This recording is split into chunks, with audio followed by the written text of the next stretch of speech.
On kan camnya ya.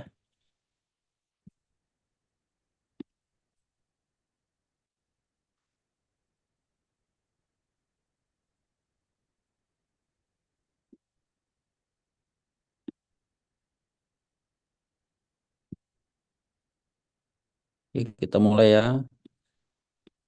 Assalamualaikum warahmatullahi wabarakatuh. Waalaikumsalam warahmatullahi wabarakatuh, Kak. Oke, selamat siang dan salam sejahtera bagi kita semua. Oke, baik ya, kita lanjutkan lagi kuliah kita mata kuliah bioteknologi. Ya, sebelumnya saya sudah menyampaikan materi tentang apa itu bioteknologi farmasi, kemudian kenapa bioteknologi ini kemudian booming dan aplikasi daripada bioteknologi. Nah, pada hari ini kita akan masuk ke sebuah materi ya, yang sangat dasar, ya, yaitu tentang plasmid, yang mana plasmid ini sangat berguna untuk proses perbanyakan gen, ya, yang mana perbanyakan gen ini berfungsi untuk misalnya kita mau memproduksi suatu protein tertentu atau juga untuk eksperimen, ya, kita mau mengekspresikan gen tertentu dan mempelajari gen tertentu tersebut.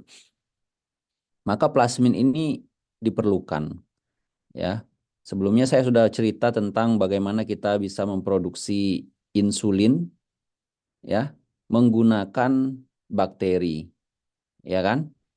Nah, kalau dulu memproduksi insulin dengan cara mengekstrak insulin dari pankreas, ya, tapi kemudian dengan majunya teknologi, maka kemudian insulin dapat diproduksi menggunakan bakteri.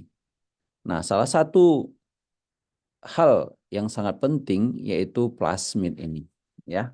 Nah, untuk itu kita perlu untuk mengetahui apa itu plasmid, kemudian apa fungsinya, kemudian tipe-tipe plasmid dan contohnya.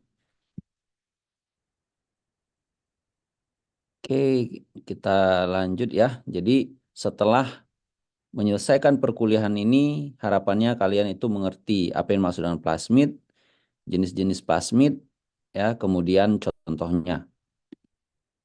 Oke, ini yang akan kita bahas, definisi, struktur, fungsi, tipe, dan contoh plasmid. Nah, adik-adik sekalian ya, seperti yang kalian lihat di screen ya, bisa dilihat ya. Raisya bisa ngelihat ya screen ini, jelas ya? Bisa, Pak? Oke, bisa jelas ya. Nah, kalau misalnya kalian lihat ya, di sini kursor saya bergerak, ini kalian bisa lihat juga ya. Bisa. Bisa, oke. Nah, plasmid itu ada di bakteri ya. Kalau misalnya kita lihat di gambar ini, plasmid ini ada di bakteri. Jadi ini adalah bakteri, ya, bakterinya bisa macam-macam, bisa yang umum digunakan adalah Escherichia coli, ya, tapi plasmid ini bukan hanya ada di Escherichia coli, bisa juga di bakteri lain seperti Pseudomonas aeruginosa. Dan plasmid ini juga bukan hanya ada di bakteri, bisa juga ada di ragi, begitu. Nah, jadi kalau kalian misalnya lihat ya, ini adalah bakteri, ya, kemudian ini adalah DNA, ya, DNA ini ada di kromosom, dan ini juga sebenarnya adalah DNA, ya, kita sebut dia itu ekstra kromosom, ya, di luar kromosom, ya, dan ini yang kita sebut dengan plasmid, ya. Nah, jadi kalau misalnya kita urai plasmid ini, ya, plasmid ini mengandung beberapa lokasi, ya, mengandung beberapa tempat, ya. Ada bagian-bagian yang ada di plasmid, ya, yang mana itu berfungsi untuk perbanyakan daripada plasmid itu sendiri, ya. Dan kemudian dengan kemajuan teknologi, ya, saintis kemudian merekayasa plasmid ini, ya, untuk keperluan misalnya produksi protein yang diinginkan atau keperluan untuk mempelajari fungsi daripada gen, ya. Nah, jadi ini ada origin of replication, nanti disinilah tempat pembelahan plasmid, ya. Nanti lebih jauh akan kita lihat struktur daripada plasmid, ya. Nah, mungkin di sini pesan yang perlu kalian tangkap bahwasanya plasmid itu adalah DNA yang ada di bakteri dan dia itu di luar daripada kromosom, ya. Nah, apa sebenarnya fungsi daripada plasmid ya? Nah, ini sebagai gambaran kepada kalian ya. Ini adalah bagaimana kemudian plasmid digunakan untuk memproduksi sebuah protein yang kita inginkan, ya. Atau bisa juga plasmid ini mau kita masukkan ke dalam sel tertentu yang mana nanti kita akan gunakan untuk mempelajari ekspresi daripada gen atau untuk keperluan eksperimen, ya, yang mana eksperimen tersebut bisa mengekspresikan gen, kemudian selanjutnya kita bisa mempelajari bagaimana gen itu kemudian membentuk protein dan protein itu fungsinya itu bisa kita pelajari, ya. Nah, kita lihat ya gambar ini adalah bakteri, ya. Ini adalah bakteri, ini adalah DNA kromosom dan ini adalah plasmid, ya. Nah, plasmid ini ya kemudian ini bisa kita isolasi, ya, atau plasmid ini sendiri ya sudah ada dijual gitu. Kita bisa beli, yaitu yang kita sebut dengan vektor. Nanti kita bisa masukkan lagi dia ke dalam bakteri. Nah, kemudian katakanlah kita mau memproduksi insulin. Ya, maka yang perlu kita ketahui yaitu tentunya susunan daripada gen insulin manusia. Ya. Maka kemudian setelah kita ketahui susunannya kemudian bisa kita sintesis. Ya, susunannya misalnya ATG, GCA dan seterusnya gitu. Nah, dari mana taunya? Jadi banyak situs yang bisa menyampaikan kepada kita atau tempat di mana kita mencari struktur atau susunan daripada gen insulin. Ya, misalnya di NCBI. Ya, kemudian kita sintesis. Siapa yang sintesis ya? Kita bisa order aja gitu. Kita minta ya perusahaan yang khusus bisa mensintesis daripada gen yang kita inginkan. Ya, nah setelah ada ya kita punya plasmid ini kita sebut juga vektor ya. Nah, kemudian kita masukkan ini. Ya, bagaimana masukkannya nanti akan ada di pertemuan-pertemuan selanjutnya. Baru kemudian kita akan mendapatkan ya eh, rekombinan DNA kita sebut di sini, yaitu plasmid yang mengandung gen yang kita inginkan. Ya, oke. Kemudian sudah ada di sini ya tadi seperti contoh ya, berarti di sini ada plasmid yang mengandung gen insulin. Ya, baru kemudian kita perbanyak ini. Bagaimana cara memperbanyaknya ini? Ya udah kita masukkan lagi ke bakteri. Ya, bisa masukkannya tuh ke dalam misalnya E. coli, Escherichia coli. Nah, E. coli ini kemudian kita kultur, ya, kita kultur dengan menambahkan dikultur di medium tertentu, ya, kemudian dengan suhu tertentu, ya, kita kemudian bisa shake, ya, kita guncang-guncang dengan mesin. Nah, kemudian nanti kita akan mendapatkan bakteri yang banyak, yang mana di dalam bakteri itu terdapat plasmid, ya. Bakterinya memperbanyak diri, maka plasmidnya otomatis diperbanyak juga, ya.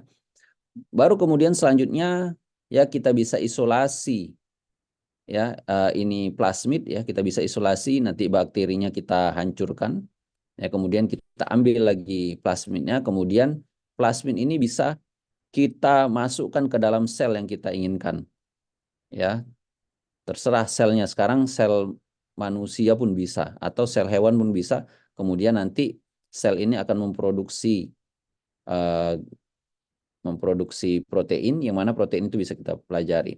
Nah, kalau misalnya yang terkait dengan tadi insulin, maka kemudian nanti plasmid ini distimulasi transkripsinya ya untuk menghasilkan RNA eh, insulin tadi. Ya, kemudian nanti ribosom akan membuatnya menjadi protein. Nah, kemudian kita nanti akan mendapatkan protein insulin dan kemudian protein tersebut kita isolasi. Oke deh, ini adalah salah satu contoh bagaimana plasmid ini digunakan. Nah, sampai sini ada pertanyaan?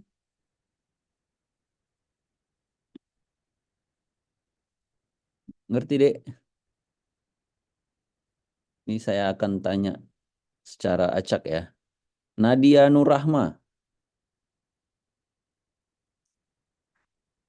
apakah mengerti? Mengerti, Pak.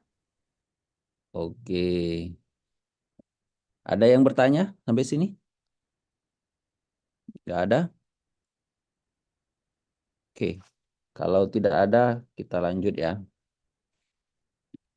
Nah, jadi banyak fungsi daripada plasmid ini, ya. Nah, yang pertama adalah sebagai vektor untuk menyisipkan gen tertentu ke dalam organisme lain. Ya, jadi tadi ya, Dek ya, sebenarnya plasmid tadi itu berasal dari bakteri. Ya, tapi kemudian kita bisa sisipkan gen, ya, gen manusia, kemudian kita sisipkan plasmid yang sudah disisipkan gen manusia tadi ke sel yang lain. Jadi kita bisa menggunakan plasmid itu sebagai vektor untuk menyisipkan gen tertentu ke dalam organisme lain.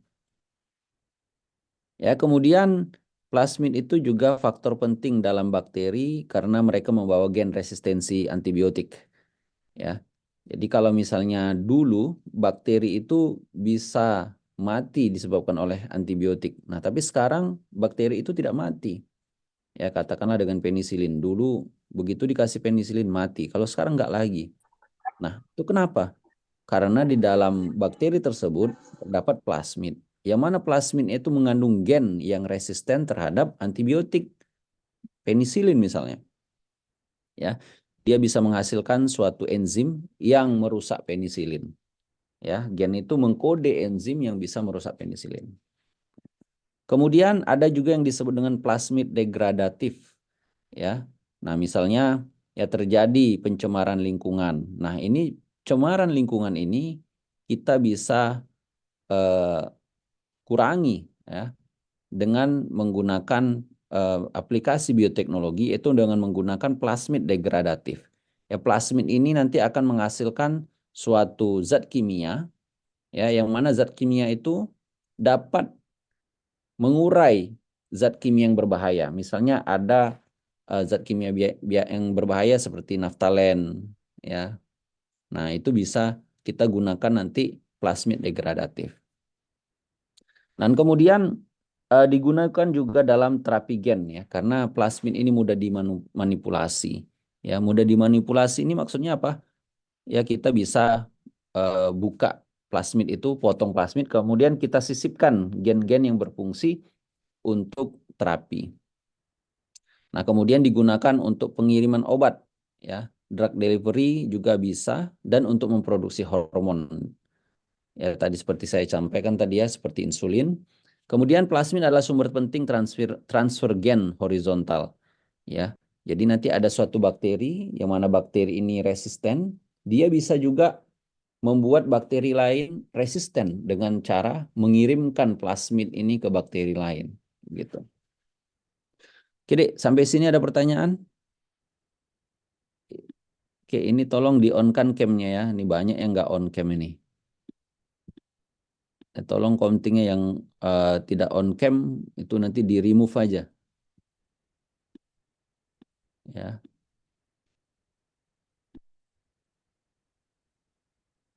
Oke, sampai sini ada pertanyaan? Tidak ada. Kalau tidak ada kita lanjut ya. Oke, sekarang kita masuk ke definisi. Ya. Jadi plasmid adalah molekul DNA kecil. Ya, dia disebut dia kecil karena memang dia itu basanya itu sedikit aja gitu. Ya, tidak seperti yang ada di kromosom. Ya, kromosom itu panjang sekali. Kalau ini dia tidak. Ya, makanya dia disebut dengan molekul DNA kecil. Dan dia itu melingkar seperti ini. Ya, beda ya dengan kromosom ya. Kromosom itu bentuknya seperti X gitu ya. Kalau ini tidak dia melingkar. Dan dia juga beruntai ganda. Ya, double stranded ya. Double stranded DNA. Ya, beruntai ganda yang berbeda dari DNA kromosom sel. Ya, jadi dia memang sama-sama DNA, tapi dia bukan yang ada di kromosom. Makanya dia disebut dengan ekstra kromosom DNA. Oke. Nah, Kemudian plasmid secara alami ada di sel bakteri. Ya, jadi di dalam setubuh bakteri memang secara alami itu ada plasmid.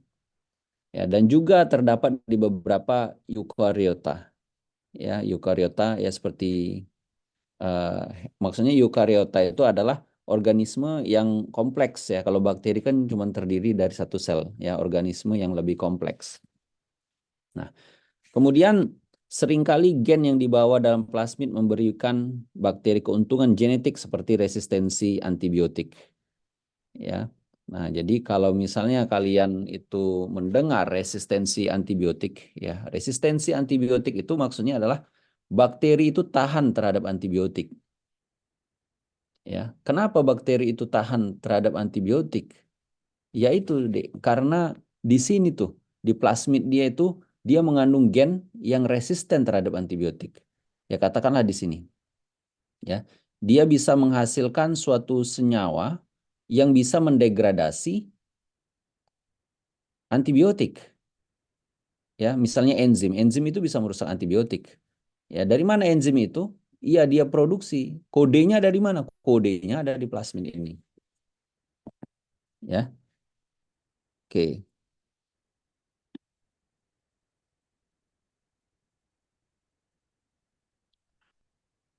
Oke ya. Lanjut ya. Nah, ini ya tadi seperti yang saya sampaikan, plasmid juga ditemukan pada organisme yang lebih tinggi seperti ragi dan jamur. Nah, plasmid ini memiliki panjang yang bervariasi. Jadi, beda plasmid, beda juga panjangnya. Dari sekitar 1.000 pasang basa DNA. Ya, masih ingat basa DNA? Basa DNA itu ada 4 ya, sitosin, guanin, adenin, dan timin. Ya, jadi bisa 1.000 hingga ratusan ribu pasang. Ya, T itu 1. Ya, bayangkan kalau 1.000 berarti T, C, A dan seterusnya itu ada sampai 1.000 sampai ratusan ribu pasang basa. Ya, nah di sini. Oke. Nah, jadi ketika bakteri membelah, ya bakteri melakukan pembelahan diri, maka plasmid ini juga akan membelah. Bakteri memperbanyak diri, ya di dalam bakteri itu ada plasmid, plasmid ini pun otomatis memperbanyak diri. Ya. Nah, dari mana asal dia memperbanyak diri? Nanti di sini dia. Origin of replication. Ya, di sini tempat awal dia itu membelah. Nah, juga ya, bakteri dapat mentransfer plasmid satu sama lain. Ya. Nah, makanya kenapa kok bisa kita itu disuruh untuk menghabiskan antibiotik kan gitu kan, Dek. Ya, kalau misalnya kita tidak habiskan antibiotik, maka nanti bisa terjadi resistensi antibiotik. Ya, misalnya kalian makan, harusnya antibiotik kalian makan 3 hari. Kalian cuma makan 1 hari. Sebenarnya dia memerlukan waktu 3 hari untuk secara sempurna membunuh bakteri. Ya, tapi kemudian baru 1 hari, ya itu kalian sudah berhentikan, maka kemudian satu satu bakteri tersebut ya atau kumpulan dari bakteri tersebut ya kemudian dia tidak mati, kemudian dia punya kesempatan untuk mengalami mutasi sehingga bisa jadi dia tuh mengalami resistensi terhadap antibiotik. Ya, kemudian terjadilah resisten. Nah, kemudian kalian pergi misalnya dari Sumatera ke Jawa, ya. Di Jawa sebenarnya bakterinya itu masih eh, mati disebabkan oleh antibiotik. Nah, tapi kalian bawa bakteri yang udah resisten. Kemudian disebarkanlah ke manusia yang lain yang ada di misalnya katakanlah di Jawa. Nah, nanti bakteri itu bisa transfer gitu. Resistensi gen itu, resistensi terhadap antibiotik, dia transfer ke bakteri yang lain sehingga bakteri yang lain itu menjadi resisten juga. Ya. Nah, itu ya. Kenapa kok bisa terjadi penyebaran itu yaitu karena bakteri ini juga dia transfer ya resistensi dia terhadap antibiotik ke bakteri yang lain. Bagaimana cara transfernya? Ya dia transfer plasmid ini aja gitu. Oke. Nah, Kemudian plasmid ini juga digunakan ilmuwan ya untuk alat sebagai mengcloning. Mengcloning itu adalah kita mengklon ya. Jadi cuma mengambil satu gen misalnya. Ya seperti tadi ya yang saya sampaikan, misalnya kalian itu pengen memproduksi insulin, ya udah ambil aja gen insulin, habis itu kita clone. Itulah yang kita maksudnya clone, kita masukkan ke dalam plasmid. Ya, kemudian bisa juga untuk mentransfer gen, kemudian juga memanipulasi gen. Ya. Nah, kemudian plasmid yang digunakan secara eksperimental untuk tujuan ini disebut dengan vektor. Ya, jadi ini disebut juga vektor, Dek. Ya, vektor itu kan pembawa ya. Seperti kalau misalnya kalian itu eh, malaria, ya kan? Malaria vektornya apa, Dek? Nyamuk. Pembawa malaria. Hah? Ya, nyamuk, Pak. Nyamuk. Nyamuk, Pak. Nyamuk kan? Iya, Pak. Iya, Pak. Nah, tapi sebenarnya bukan nyamuk yang penyebabkan malaria itu kan, parasit kan, cuman nyamuk yang bawa gitu, ya kan? Nah, ini juga dia bawa, apa yang dia bawa? Dia bawa itu inilah inserted gene ini, deh. Gen yang disisipkan, ya. Contohnya tadi terhadap insulin, kita sisipkan di sini gen insulin. Atau ini gen yang resisten terhadap antibiotik. Ya, jadi di sini dia itu sebagai pembawa. Pembawa itu kita sebut dengan vektor, ya.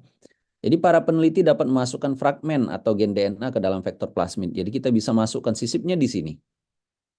Ya, di sini. Sehingga menciptakan apa yang disebut dengan plasmid rekombinan.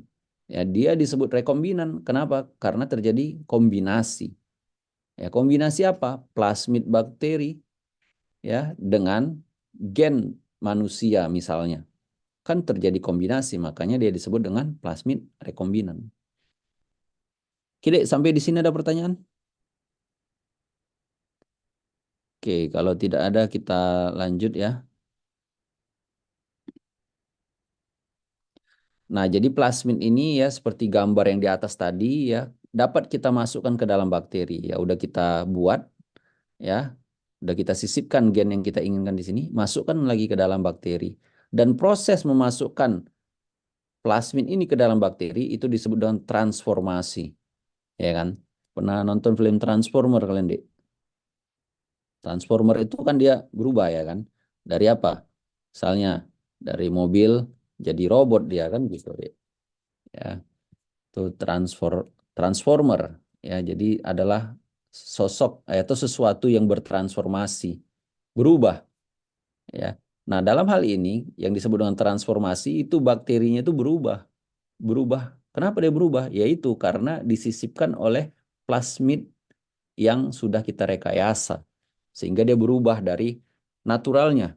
Ya, maka itu kita sebut dengan transformasi. Ya, kemudian nanti bakteri membelah dengan cepat ya. Sehingga bakteri ini kita jadikan pabrik untuk memperbanyak plasmid ini. Karena tadi ya, bakteri membelah, otomatis plasmid ini juga membelah. Ya kan? Jadi terjadilah perbanyakan plasmid. Ya, kalau terjadi perbanyakan plasmid, maka kemudian nanti kita bisa mendapatkan protein yang kita inginkan tergantung dari kode yang kita sisipkan di plasmid ini. Nah, itu ya, Dek ya, pengenalan terhadap plasmid ya. Sampai di sini ada pertanyaan? Tidak ada. Ini tidak ada nih antara ngerti atau nggak ngerti sama sekali nih. Nashwa, ngerti Nashwa?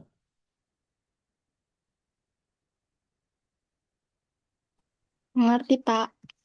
Herman Sah, Iya, Pak. ngerti ya. Saya sapa lagu ini. Efraim Silaban.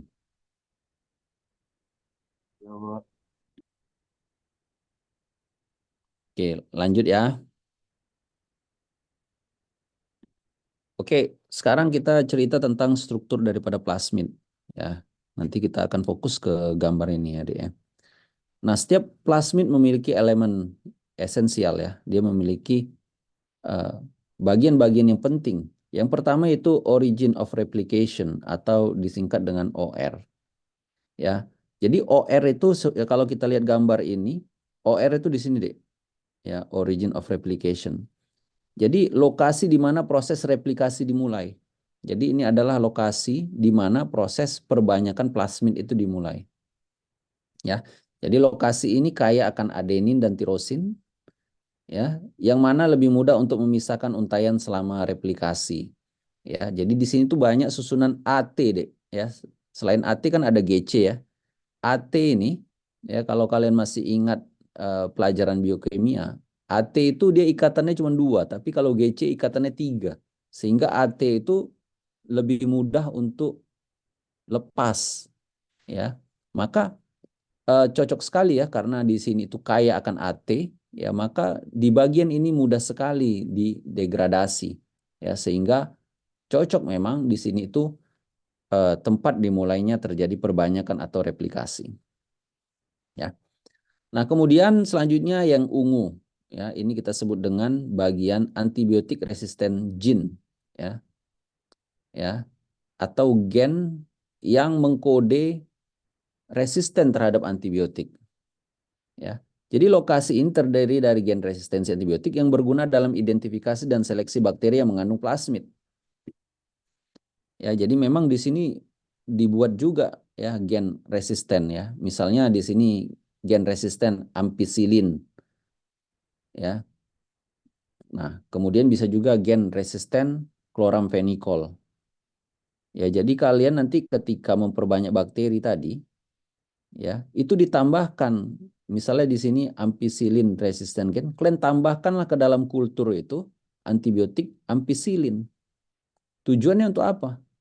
Ya supaya seleksi, supaya yang diperbanyak itu hanya bakteri yang mengandung gen ini, gitu. Karena di sini kan ada katakanlah gen yang udah kita selipkan, katakanlah insulin. Karena nanti bisa jadi terjadi kontaminasi oleh bakteri-bakteri yang lain. Ya. Nah, harapannya kalau ada ini, ya, kita berharap bakteri yang lain itu mati sehingga kita hanya memiliki sel, ya, sel bakteri yang mengandung plasmid, yang mana plasmid itu adalah mengandung gen yang kita inginkan. Kenapa? Karena di dalam plasmid itu ada juga gen resisten. Jadi kalau ada bakteri lain yang tidak memiliki resisten gen ini, maka dia mati dengan penambahan antibiotik. Ya. Oke, sampai di sini ngerti deh?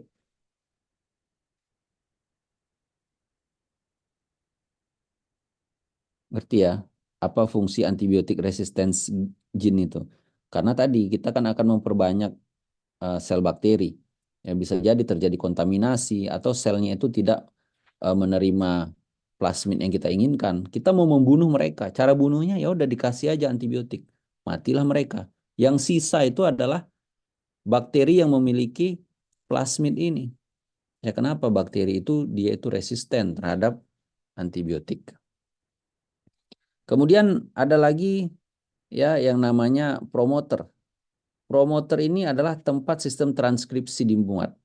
Ya, kalau masih ingat ya pelajaran biokimia, ada yang dimaksud dengan transkripsi. Transkripsi itu adalah proses membuat ya dari DNA menjadi RNA. Ya kan kita nanti mau memperbanyak ini kan, mau memperbanyak insulin ya atau apapun yang ada di sini, maka nanti mulainya itu di sini. Ya, nanti ini akan diperbanyak. Oke. Nah, kemudian ada lagi selectable marker di sini, selectable marker. Ya. Nah, ini bisa juga ya termasuk juga di dalamnya antibiotik resistance ya atau juga kita bisa sisipkan di sini gen fluorescence ya sehingga nanti bakterinya itu berfluorescence warna hijau ya. Nah, kita bisa menseleksi juga double selection dia berarti ya. Satu, kita bisa menseleksi dengan menggunakan antibiotik, yang selanjutnya kita bisa menseleksi menggunakan katakanlah fluorescence. Ya. Jadi nanti kita bisa lihat di bawah mikroskop, berarti bakteri yang berfluorescence itulah yang kita inginkan, itulah yang benar gitu. Jadi nanti kita bisa ambil dia, kemudian kita perbanyak. Kemudian primer binding site ya. Di sini ada primer binding site ya. merupakan urutan pendek DNA beruntai tunggal yang berguna dalam aplikasi DNA, pengurutan atau sequencing DNA. Nah, jadi Dek, kalau misalnya kita mau ngecek ya, udah bener nggak ini apa yang kita sisipkan ini? Maka ngeceknya kan pakai PCR, ya. Nah, kalau dia itu nanti ada, ya, kita bisa lihat dari menggunakan gel, ya. Kita lihat ya, kalau memang pas dia ukurannya berarti ada, ya. Nah, juga kita bisa sequencing. Sequencing itu adalah proses untuk identifikasi yang ini benar nggak urutannya, ya. Nanti kita ambil plasmidnya, ya, kemudian kita tambahkan primer site, ya, kita lakukan proses PCR, ya, kemudian kita bisa kirim sampel ini, ya, kita minta apa sebenarnya urutan daripada gen yang sudah disisipkan di sini, benar nggak? Ya, nanti kita dapat datanya, kemudian kita cocokkan, benar nggak? Ya, yang insert di sini itu adalah susunan DNA yang kita inginkan. Kemudian ada multiple cloning sites, ya. Di sini adalah multiple cloning sites. Ya, di sini adalah tempat di mana kita bisa menyisipkan gen yang kita inginkan. Ya. Nah, ada berapa gen? Ya terserah, bisa 1, bisa 2, dan bisa juga 3. Dan kemudian di sini ada yang disebut dengan restriction site, ya. Restriction itu adalah tempat memutus, ya. Nah, di sini ada tempat untuk memutusnya, ya. Nah, tujuannya apa? Ya udah, tujuannya adalah kita mau buka plasmid ini, kemudian kita sisipkan di sini inserted gene ini. Kemudian nanti di sini ada bisa kita ligasikan, kita tempel, ya. Nah, jadi di sini tuh ada banyak restriction site, ya, dan pemotongannya sesuai dengan urutan yang ada di sini. Oke, Dek, sampai sini ada pertanyaan? Amanda, ngerti Amanda? Amanda Febriani?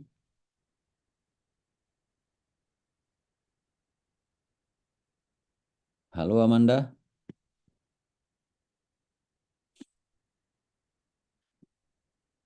Amanda, Iya, oh, ada Pak, mengerti, Pak. ngerti? Iya, Pak. Oke. Putri, ngerti Putri? Putri Sianipar.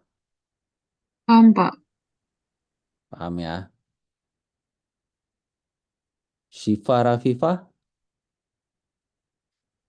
Ngerti, Pak. ngerti ya? Oke, kalau ngerti kita lanjut ya. Nah, jadi ukuran plasmid ini bervariasi, ya.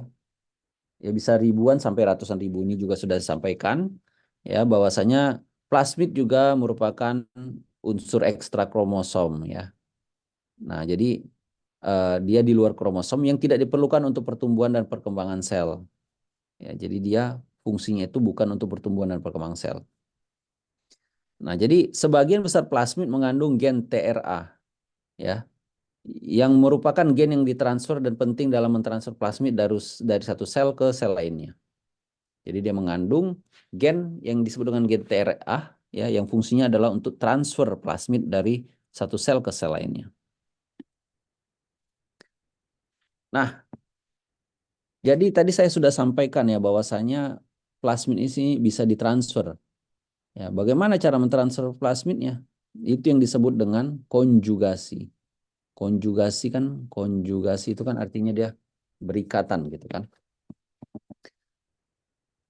Nah, kita bisa lihat ya di gambar ini, ya, ini adalah proses konjugasi. Proses ini melibatkan dua sel, sel donor, ya, kemudian dengan sel penerima.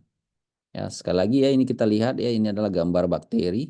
Kalau ini adalah kromosomal DNA, ya, DNA kromosom, plasmid, ya, kemudian bakteri ini memiliki pilus, ya, organel yang dimiliki bakteri, yang mana pilus ini nanti berfungsi untuk jalan atau jembatan untuk mentransfer plasmid ini dari donor ke akseptor, ya, atau resipien. Nah, bagaimana prosesnya? Ya, pertama ya bakteri ini dia membentuk pilus, kemudian dia bisa mengikat bakteri yang satu lagi, kemudian dia transfer. Nah, kemudian mereka membelah, ya. Nah, kalau misalnya kita lihat gambar ini, maka masing-masing bakteri sekarang memiliki plasmid. Ya, kalau di sini seandainya di sini adalah plasmid yang di dalamnya itu mengandung gen yang resisten terhadap antibiotik, maka yang sebelumnya sel bakteri ini tidak resisten, dia sekarang bisa resisten. Nah, ini yang kita sebut dengan konjugasi, ya, proses penambatan, ya, yang berfungsi untuk transfer. Apa yang ditransfer? Yaitu yang ditransfer adalah plasmid. Oke, sampai di sini ngerti Angelin, Tigris Pasaribu, Paham, Pak. Monica? Paham, Pak. Oke. Oke, kalau paham kita lanjut ya. Nah, sekarang kita masuk ke pembagian plasmid. Ya, pembagian plasmid ini ada 2 jenis ya yang saya sampaikan ini. Pembagian berdasarkan kemampuan untuk konjugasi, ya, kemampuan untuk menyatu, ya, sehingga transfer plasmid. Satu lagi pembagian plasmid berdasarkan fungsinya. Yang pertama yaitu pembagian plasmid berdasarkan konjugasi, ya. Nah, yang pertama itu mengenai kemampuannya melakukan konjugasi. Jadi ada plasmid yang konjugatif, ada plasmid yang non konjugatif, ya. Plasmid konjugatif ini artinya dia tuh bisa berkonjugasi. Kalau yang plasmid non konjugatif berarti dia tidak mampu untuk berkonjugasi, ya. Nah, jadi plasmid konjugatif ini ya dia mengandung kode, ya, mengandung kode yang berfungsi untuk membuat pilus, ya, atau jembatan, dan juga mampu untuk melakukan transfer. Ya, seperti kita lihat pada tabel ini, ya, kemampuan konjugasi kalau kita lihat, ya, plasmid konjugatif dia bisa memulai terjadinya proses konjugasi, ya. Sedangkan plasmid non konjugatif, ya, dia tidak bisa memulai konjugasi, dia memerlukan plasmid konjugatif untuk transfer, ya. Nah, dia plasmid non konjugatif itu memerlukan plasmid konjugatif untuk melakukan transfer, ya. Nah, kemudian dari sisi gen untuk konjugatif, ya, plasmid konjugatif ini memiliki gen untuk pembentukan pilus, ya. Dia memiliki gen yang mengkode jembatan tadi. Dan dia juga memiliki gen untuk replikasi DNA dan memiliki gen yang berfungsi untuk transfer plasmid. Ya, sedangkan plasmid non konjugatif tidak memiliki. Kemudian peranannya dalam transfer, ya, kalau plasmid konjugatif ini dapat mentransfer dirinya sendiri dan memobilisasi plasmid non konjugatif. Ya, jadi dia bisa mentransfer dirinya juga, ya, tentunya dia bisa mentransfer dirinya. Kemudian dia juga mampu untuk membantu plasmid non konjugatif untuk ditransfer ke sel yang lain. Sedangkan yang non konjugatif tentunya tidak, ya. Nah, contohnya, ya, contoh plasmid konjugatif itu plasmid F, ya, plasmid F. Ini F atau resistance, ya. Kemudian F itu maksudnya fertilization, kemudian plasmid R resisten, kemudian beberapa plasmid kolisin, ya. Nah, kemudian yang non konjugatif contohnya adalah sebagian besar plasmid R, ya.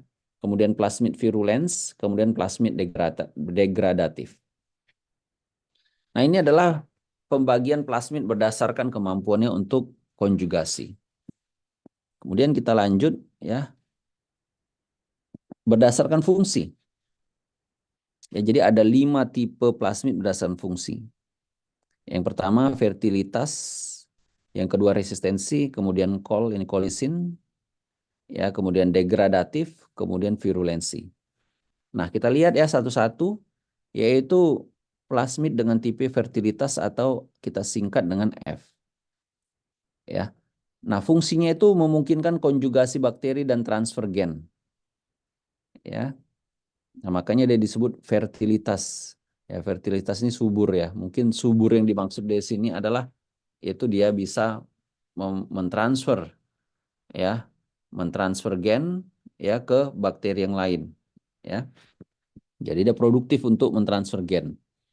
Kemudian fitur utamanya yaitu mengkode protein pembentukan pilus untuk koneksi sel, ya. Nah, jadi plasmid ini mengandung kode untuk membentukkan jembatan untuk koneksi sel. Nah, ini contohnya itu adalah plasmid F pada E. coli, Escherichia coli. Oke, kemudian yang selanjutnya adalah plasmid tipe resistensi, ya. Nah, ini sebagaimana yang sudah saya jelaskan sebelumnya, ya. Ini plasmid ini memberikan resisten terhadap antibiotik dan zat berbahaya lainnya. Ya. Nah, fitur utamanya adalah membawa gen untuk memodifikasi atau degradasi antibiotik. Ya, bagaimana caranya? Yaitu dia mengandung gen yang mengkode protein, yang mana protein ini merupakan pompa efflux, ya. Efflux itu mengeluarkan dari dalam sel keluar sel. Jadi kalau masuk nanti antibiotik ke dalam selnya, ya antibiotik ini dibuang sama sel bakteri tersebut.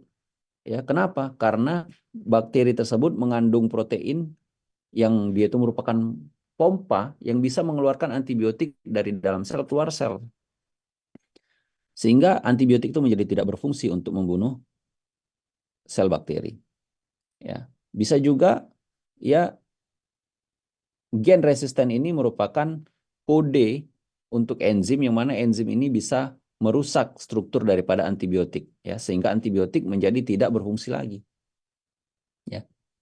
Nah, contohnya ini adalah plasmid resisten terhadap ampicillin, tetrasiklin, dan chloramphenicol. Oke, kemudian yang selanjutnya itu adalah tipe plasmid yang disebut dengan kolisin. Ya. Nah, kolisin ini menghasilkan bakteriosin untuk membunuh bakteri lain. Ya, jadi sebagaimana kita ketahui, ya, bahwasanya bukan hanya manusia saja yang memiliki kemampuan untuk bertahan. Ya, kita memiliki kemampuan untuk bertahan yang kita sebut dengan sistem imun, ya, sistem imun bawaan, sistem imun yang kita dapat. Pada tahap mikroorganisme mereka juga harus bertahan hidup. Ya, bakteri punya senjata untuk membunuh bakteri lain. Bakteri mempunyai senjata untuk membunuh virus, ya. Nah, dalam hal ini, ya, bakteriosin, ya, ini merupakan suatu senyawa yang dihasilkan oleh bakteri, ya, yang bisa membunuh bakteri yang lain. Ya, jadi pada plasmid yang dimiliki bakteri tersebut dia mengkode gen yang bisa mensintesis bakteriosin, ya, yang berfungsi untuk kekebalan diri dia terhadap bakteri yang lain. Nah, contoh daripadanya adalah plasmid col E1 pada Escherichia coli. Ya. Oke, kemudian adalah plasmid degradatif. Ya, dari kata-katanya degradatif. Degradatif ini artinya adalah mendegradasi. Mendegradasi ini artinya adalah merusak. Ya, merusak. Terdegradasi, berkurang gitu, merusak. Ya. Nah, ya jadi plasmid ini mengkode enzim untuk memecah senyawa tertentu. Ya. Sehingga senyawa tertentu tersebut menjadi rusak. Ya, contohnya ini adalah plasmid tol untuk mendegradasi toluena. Ya, kemudian ada juga plasmid naftalena. Ya, sesuai dengan namanya dia bisa merusak naftalena. Plasmid polychlorinated bipenyl dia bisa merusak PCB, ya, polychlorinated bipenyl. Ya, yang mana ini adalah senyawa-senyawa yang berbahaya, ya, yang kita bisa degradasi, kita bisa rusak senyawa berbahaya tersebut dengan plasmid ini. Ya, jadi kan mungkin kalian pernah dengar, ya, kita bisa mengurai eh, mengurai limbah, ya, kita bisa juga mengurai cemaran dengan menggunakan bakteri. Ya, ini contohnya. Di bakteri itu dia ada kode gen yang mana kode itu yang mana kode itu adalah mengkode senyawa yang bisa merusak senyawa yang lain gitu deh. Ya, katakanlah limbah PCB, ya, bisa dirusak oleh senyawa yang dihasilkan oleh bakteri tersebut. Oke, selanjutnya yaitu plasmid virulence, ya. Nah, ini adalah plasmid yang berkontribusi pada virulensi bakteri atau penyakit. Ya, jadi plasmid ini bisa menghasilkan racun, adesin, ya, enzim untuk kolonisasi inang, ya, kemudian menghindar dari imun dan juga merusak jaringan. Nah, ini contohnya adalah plasmid P. aeruginosa dari Pseudomonas aeruginosa yang dapat menyebabkan pneumonia. Ya, jadi plasmid ini, ya, inilah yang bertanggung jawab untuk menyebabkan penyakit. Oke, sampai di sini ngerti deh. Farhan, ngerti Farhan?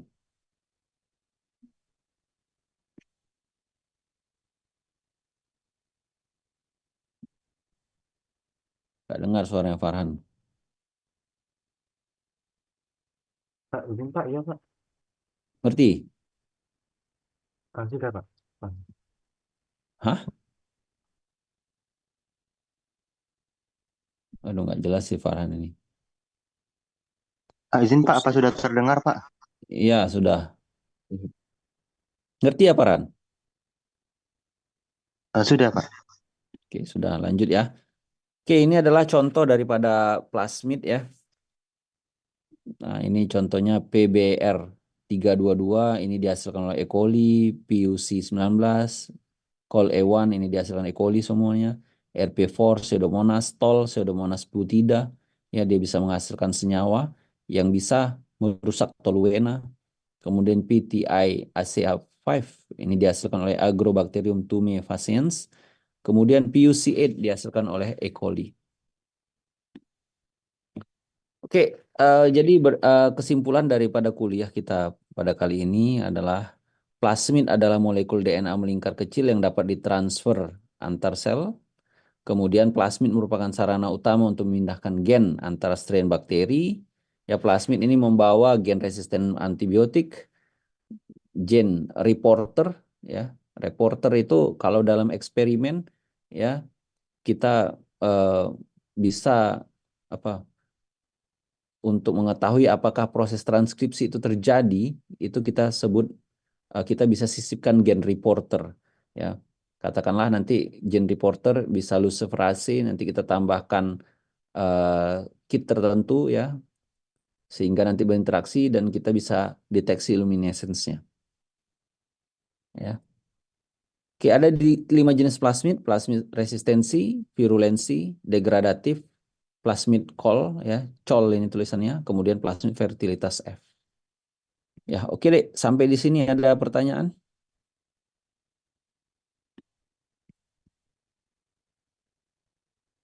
Ada? Pak, izin Pak. Ya.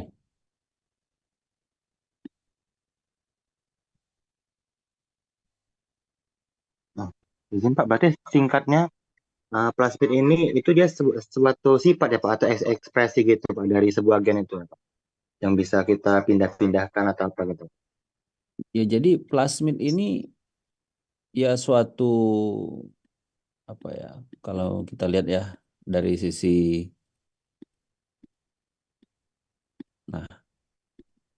definisi ya. Jadi plasmid ini dia bukan sifat gitu. Plasmid ini adalah DNA. Ini adalah DNA. Dan dia ukurannya kecil. Ya, karena cuman sampai tadi ribuan kilobyte sampai ratusan ribu. Ya, dan dia itu melingkar, ya kan, beruntai ganda dan berbeda dari DNA kromosom yang bisa ditransfer, dipindahkan dari satu sel ke sel yang lain gitu. Jadi kalau plasmid itu ya udah DNA, tapi ekstra kromosomal DNA, ya, yaitu DNA yang bukan ada yang posisinya itu tidak di kromosom gitu. Gitu ya. Siapa tadi bertanya? Si Saya Pak Farhan Pak. Farhan. Berarti dia dia potongan DNA gitu ya, lebih tepatnya Pak. Iya, dia DNA, ya. Eh, ya DNA. Gimana potongan DNA? Kalau misalnya kita bilang potongan DNA, dia itu memang DNA utuh gitu. Ya, kalau misalnya kita lihat mungkin ini ya. Nah, ini ya kalau ini bakteri, ini adalah kromosom, ya, dan ini adalah plasmid. Ya, jadi dia memang DNA gitu. Dia bukan potongan DNA, dia memang DNA full, ya. Dan dia itu di luar kromosom ini, di luar DNA yang ini gitu. Gimana Farhan?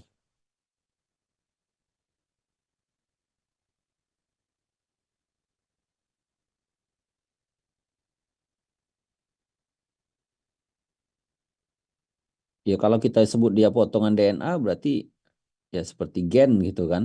Gen itu kan potongan DNA. Tapi kalau ini plasmid itu dia bukan potongan, dia memang DNA yang utuh, yang di dalamnya itu bisa dipotong-potong gitu kan. Oh iya ya Pak, ngerti ya Pak. Iya, jadi dia bukan potongan, ini memang utuh. Tapi kamu yang utuh ini kamu bisa potong-potong, ya. Kita bisa potong di sini nih, potong di sini, ya. Selagi kita bisa potong dimanapun, selagi tempat memotong itu sesuai dengan pisaunya gitu deh. Jadi pisaunya itu dia khusus gitu. Ya kalau kita mau motong di sini, misalnya susunannya ATG, ya maka nanti pisaunya itu yang sesuai dengan susunan di sini gitu. Jadi nanti kita bisa beli pisaunya ini sesuai dengan di mana mau kita potong, ya.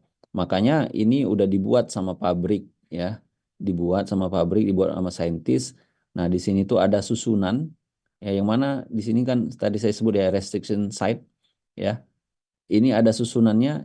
Kemudian mereka juga supply pisaunya, ya, yang bisa memotong sesuai dengan susunan ini.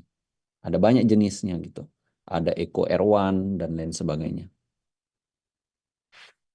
Nanti untuk apa dipotong ini ya? Kita perlu potong ini supaya dia terbuka, ya, kemudian kita bisa sisipkan gen, ya, baru kemudian kita nanti ligasi, ada proses ligasi dengan penambahan reagen tertentu.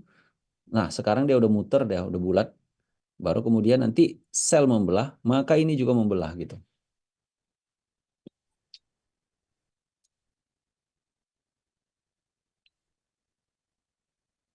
Bagaimana, Dek? Izin Pak, berarti dari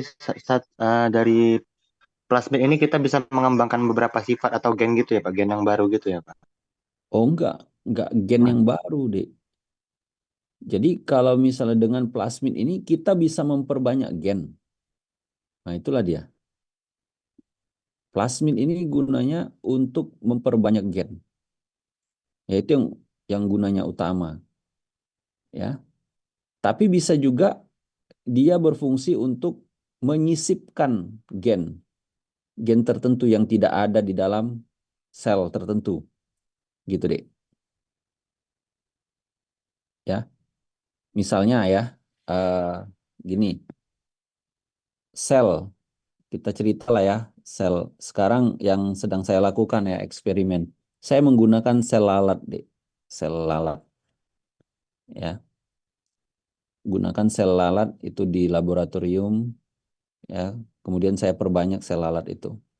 Nah, saya mau mengekspresikan, ya, reseptor manusia di sel lalat tersebut gitu.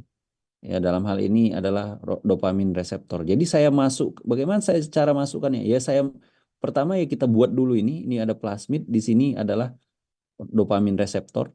Kemudian nanti kita sisipkan plasmid ini ke sel lalat tadi sehingga sel lalat itu punya reseptor manusia gitu, ya. Nah, jadi ini fungsi yang lain ya dalam hal eksperimen. Jadi kita bisa menambahkan protein, ya, ke sel tertentu, ya. Nah, jadi memang ya selain proses memperbanyak ya tentunya ya kita bisa juga apa, plasmid ini bisa berfungsi untuk mengedit gen juga ya, mengubah gen gitu. Gimana Farhan? Izin Pak, sudah sejauh ini udah cukup Pak. Oke. Yang lain?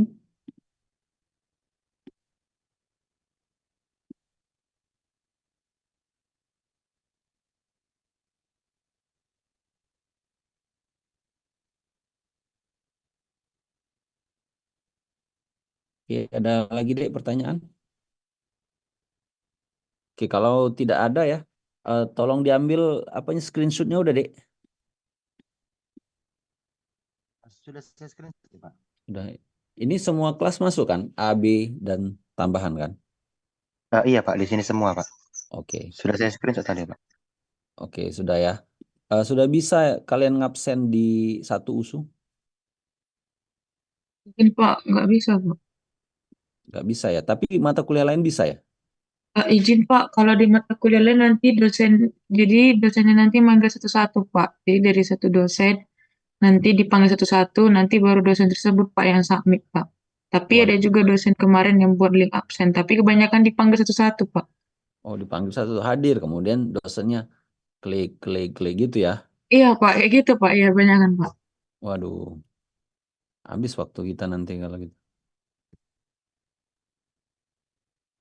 Ya oke, Dek. Sementara kita ini aja ya, karena belum bisa kan? Belum bisa. Jadi yang absen tadi kan udah kalian share juga kan? Iya Pak. Sementara itu dulu ya. Oke, mungkin pertemuan selanjutnya mungkin bisa Sabtu depan ya. Sabtu depan. Kemudian kelas T nanti cari waktu lah, Dek. Kalau bisa sebelum Sabtu depan sudah ada ya, karena yang kelas T ya tambahan pertemuan pertama belum. Oke. Oke, sampai di sini saja saya rasa. Terima kasih ya. Assalamualaikum warahmatullahi wabarakatuh. Makasih banyak Pak. Yuk, Waalaikumsalam warahmatullahi Makasih, wabarakatuh. Pak. Terima kasih banyak Pak. Makasih, Pak. yuk.